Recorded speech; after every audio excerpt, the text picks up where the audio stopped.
Salut à tous. Alors courir tous les jours, c'est un de ces défis qui circulent pas mal en ce moment.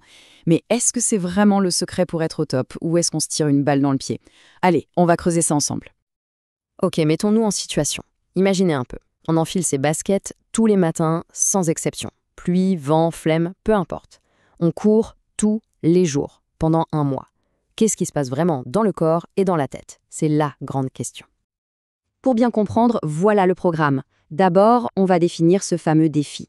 Ensuite, on regardera ce qu'on peut y gagner. Puis, attention, le reality check, ce que les pros en pensent. Après ça, on verra comment bien faire les choses avant de livrer le verdict final. Prêt? On y va. Allez, première étape, le défi de la course quotidienne. On va mettre un mot sur ce concept, le streak running. Alors, le streak running, c'est quoi ce truc? En gros, c'est un concept qui nous vient des États-Unis. La règle est simple, il faut courir au moins 1,61 km, soit un mile, tous les jours. Et le point clé, c'est le sans exception. L'idée, c'est de ne jamais, jamais briser la chaîne. Mais franchement, pourquoi s'infliger ça? Quelle est la carotte au bout du bâton? C'est ce qu'on va voir maintenant avec les bénéfices potentiels.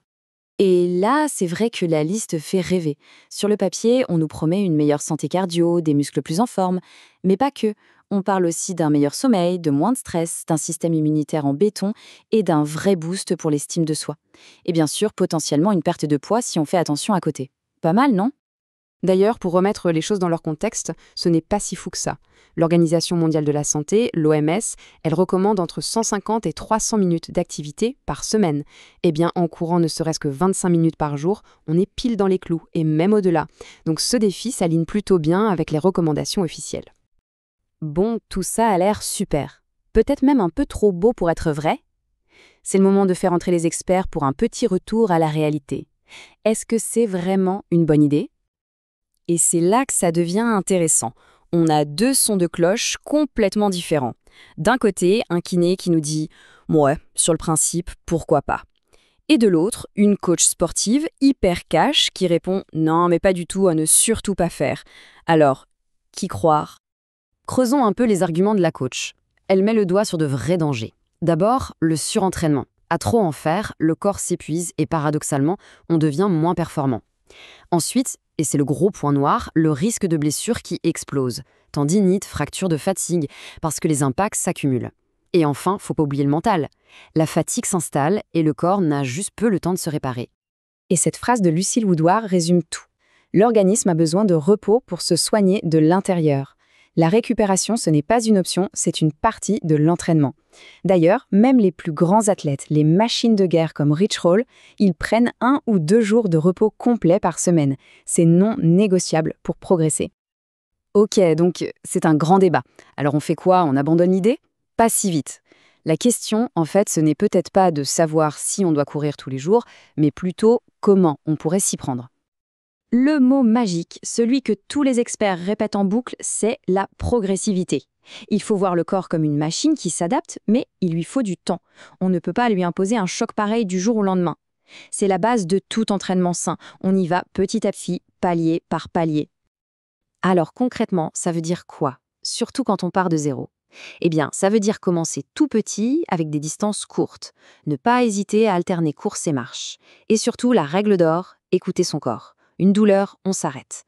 On augmente la difficulté seulement quand on se sent vraiment prêt, tout doucement. Ce petit tableau, il résume tout. Courir tous les jours, les experts disent non, c'est trop risqué. Un jour sur 2, ah, là, ça devient bien plus raisonnable. Et surtout, ça peut durer dans le temps. Mais alors, le top du top, le Graal selon la coach, c'est 2 à 3 fois par semaine. C'est là qu'on trouve le meilleur équilibre entre progresser, rester en forme et éviter de se blesser. On arrive au bout de notre analyse, c'est l'heure du grand verdict. Alors cette histoire de courir tous les jours, bonne ou mauvaise idée? En fait, plutôt que de penser tout pour la course, la vision idéale, c'est celle d'une semaine bien équilibrée. La course à pied, oui, elle a sa place, mais regardez, elle est accompagnée de renforcement musculaire, essentiel pour soutenir le corps, d'un autre sport cardio, comme le vélo ou la natation, pour varier, et surtout d'une part de repos complet. C'est ça, une approche intelligente. Donc, le mot de la fin des experts est assez clair. La clé, c'est la variété. Il faut mélanger les types de courses et surtout faire du cross-training. En gros, pratiquer d'autres sports à côté. C'est ça qui va protéger les articulations sur le long terme et construire un corps vraiment fort et équilibré. Mais attention, ça ne veut pas dire qu'il faut jeter l'idée à la poubelle. La journaliste qui a fait le test, elle, conclut sur une note plus personnelle. Si ça vous tente vraiment ce défi, faites-le. Mais le message est clair, il faut le faire intelligemment, sans tomber dans l'excès et en étant constamment à l'écoute de son corps. La décision finale, au fond, elle est personnelle. Et ça nous amène à la vraie question, celle qu'on devrait tous se poser. Au-delà des modes et des challenges, quel est le bon rythme pour soi? Pour son corps, pour son emploi du temps, pour son plaisir? Le plus important, c'est de trouver sa propre formule, celle qui fonctionne sur la durée. Merci beaucoup d'avoir suivi cette analyse et à très bientôt.